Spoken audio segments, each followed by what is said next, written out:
History এমন একটা subject যেটা ডাব্লিউবিসিএসে খুব মারাত্মক একটা ভূমিকা রাখে।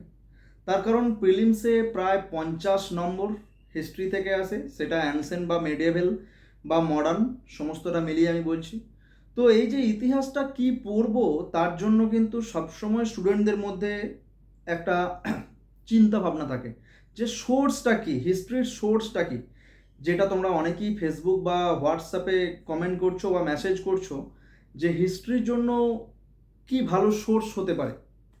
দেখো, যে হিস্ট্রির জন্য বলবো, হিস্ট্রি তো তিনটে ভাগ আমরা সবাই জানি, যে হিস্ট্রি অ্যানসেন্ট, মেডিয়েভেল ও মডার্ন, এটা তো তুমি জানোই। তো এই যে প্রত্যেকটা অংশ থেকে কিন্তু ডাব্লিউবিসিএসে খুব ভিতর থেকে প্রশ্ন আসে।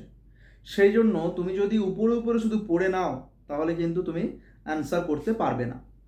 তার জন্য কি পড়তে হবে সেই জন্যই আমি এই বইগুলোর কথা তোমাকে দেখাবো, আজকে এই বইগুলোর কথা বলবো। প্রথমত অ্যানসেন্ট মেডিয়েভেল। অ্যানসেন্ট মেডিয়েভেলের জন্য আমি তোমাকে যেটা বলবো যে এই বইটা খুব ভালো বই। ওকে, এটা হচ্ছে পুনম দালাল দাইয়া ম্যাকগ্রোহিলের বই। এটা খুব ভালো বই, এই বইটাকে তুমি পড়তে পারো নিঃসন্দেহে। তবে এই বইটাকে একটু সিলেক্টিভ রিডিং করলেই হবে, একদম কভার টু কভার পড়ার প্রয়োজন নেই।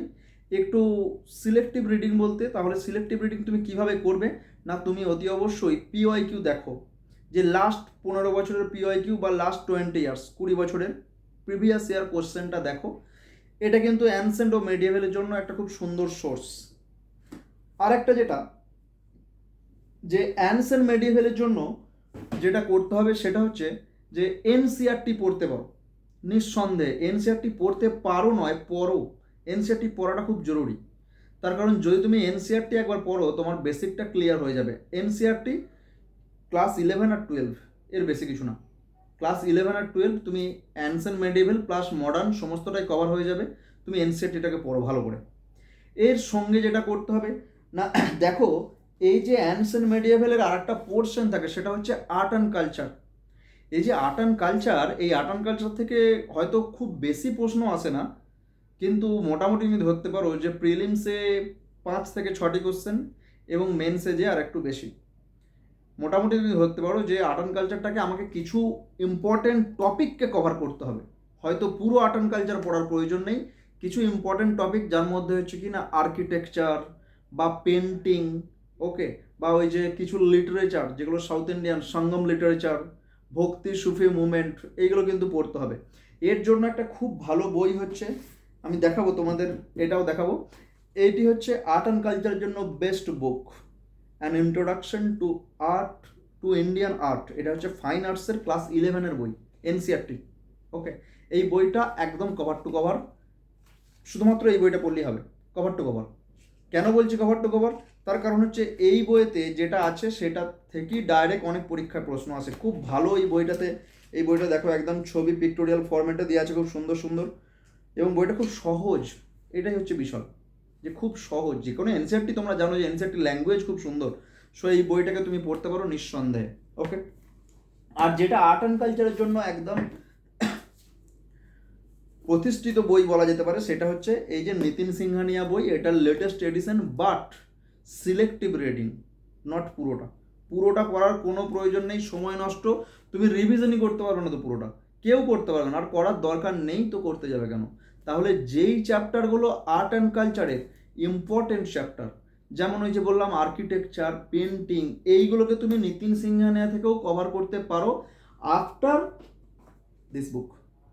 ওকে, সো আমাদের অ্যানসেন্ট মেডিয়েভেল আর আর্ট অ্যান্ড কালচারটা আমরা শিখে ফেললাম বা বুঝে নিলাম কোন কোন বই পড়তে হবে। নাও সব থেকে যেটা গুরুত্বপূর্ণ বিষয় সেটা হচ্ছে মডার্ন ইন্ডিয়া। এই মডার্ন ইন্ডিয়ার জন্য কি পড়া যেতে পারে? মডার্ন ইন্ডিয়ার জন্য যেটা বলবো, দেখো অনেক বই আছে, আমি তোমাকে যেটা বলছি সব থেকে বেস্ট বই বলছি, তার সত্ত্বেও বলছি যে তুমি অন্য বইও দেখতে পারো, আমি কোনো বই কি খারাপ বলছি না, বাট এই বইগুলো হচ্ছে বেস্ট। এটা হচ্ছে স্পেকট্রাম, মডার্ন ইন্ডিয়ার জন্য স্পেকট্রাম কিন্তু বেস্ট।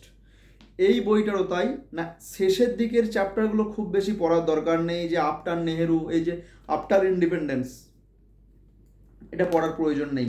তাহলে কতটা পড়তে হবে না, সিলেক্টিভ রিডিং, সিলেক্টিভ রিডিং করার জন্য এই বইগুলো সিলেক্টিভ রিডিং করার জন্য তুমি একটু পিওয়াইকিউ দেখো। আমি তোমাদের অন্য একদিন বলেও দেবো, আমি যেমন আগের দিনে বলেছিলাম যে সাবজেক্ট রিলেটেড তোমাদের প্রশ্নের জবাব দেবো, কোন কোন সোর্স, কোন কোন সাবজেক্টের কোন কোন বই পড়তে হবে, ঠিক তেমনই আমি পরে একদিন বলে দেবো যে কিভাবে তুমি সিলেক্টিভ রিডিংটা করবে, দেখাবো। তো এখন এই যে স্পেকট্রামের তুমি নিউ ভার্সন দেখো, এই একটা, এটা হচ্ছে স্পেকট্রামের নিউ ভার্সন। ওকে, তো এই বইটাও তুমি, এটাই স্পেকট্রাম আর কি, এটা পুরোনো ভার্সন, এটা 2019 সালের বই, এটা একটা নতুন নিলাম, তো সেই জন্য এটা হচ্ছে নতুন বই। Okay, spectrum good for your modern India. Okay, এছাড়াও যেটা বলবো সেটা হচ্ছে ক্লাস নোট তৈরি করো। তোমরা যারা উত্তরণে ক্লাস করছো তাদের ক্ষেত্রে তো কোনো সমস্যাই নেই, বিকজ তোমার ডেলি ক্লাসে ক্লাস নোট যাচ্ছে। সেই ক্লাস নোট কেন বলছি, দেখো বেসিক বুক, তোমাকে বেসিক বুক, স্ট্যান্ডার্ড বুক এগুলো তো পড়তেই হচ্ছে। কেন পড়তে হচ্ছে না, টোটাল কভার করার জন্য। বাট পরীক্ষার মনে করো এক সপ্তাহ আগে তুমি তো এই যে এত বড় স্পেকট্রাম বইটা পুরোটা রিভিশন করতে পারবে না, এর জন্য কিন্তু ক্লাস নোটস থাকা জরুরি।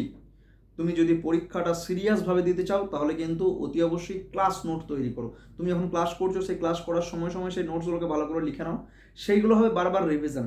বাট দিস, এই সমস্ত বইগুলো, এই বইগুলো কিন্তু খুব গুরুত্বপূর্ণ তোমার ডাব্লিউবিসিএস জার্নিতে।